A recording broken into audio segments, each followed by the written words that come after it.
Eso.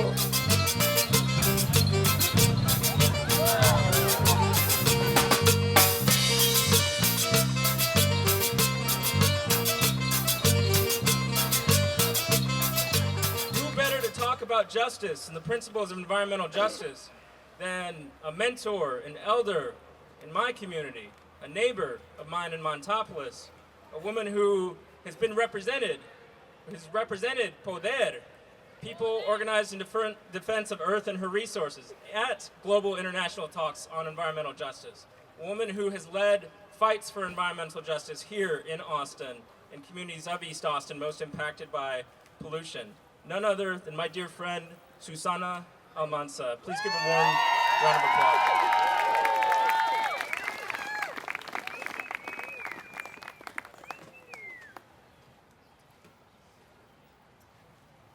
Good afternoon.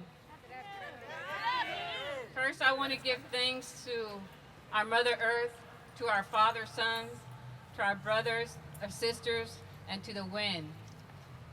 Who knew that back then when we were honoring all these sacred elements and they called us pagans, that this was a real solution to the problems that we are having today?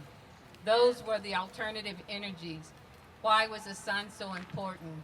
Why was the wind so important? Why was the water so important?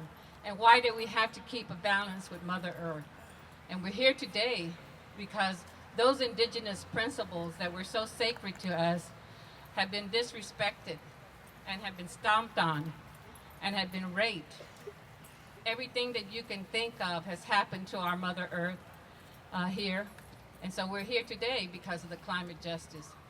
And I have to say that it has been the environmental justice movement that has demonstrated that people of color, indigenous people, and low-income communities have been disproportionately impacted by polluting facilities.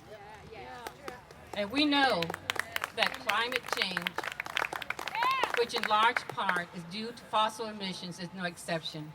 We know that it is climate change that has and will continue to affect more severely and more broadly people of color, indigenous people, and low-income communities. And we know that our health will be impacted. All we have to do is see today the illnesses, the respiratory conditions, the disease, the economic and cultural displacement of people of color, indigenous people, and low-income communities. And I want to just real quickly go over the 10 principles of climate change and policies that we need here in the United States. Okay, stop cooking the planet, goddammit!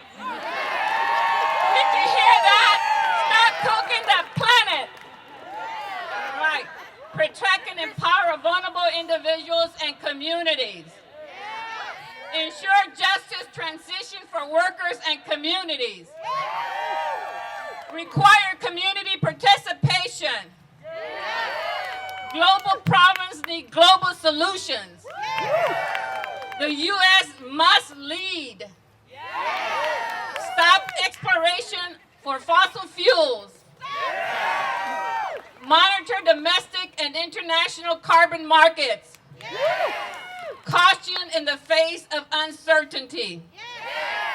And protect future generations. The greatest impacts of climate change will come in the future. We should take into account the impacts on the future generations in deciding policy today. Our children should have the opportunity for success through the sustainable use of resources. So let's continue to fight. This injustice is happening throughout the planet. Let's continue to protect our Mother Earth, our Father Sun, our winds, and our waters. Omateo.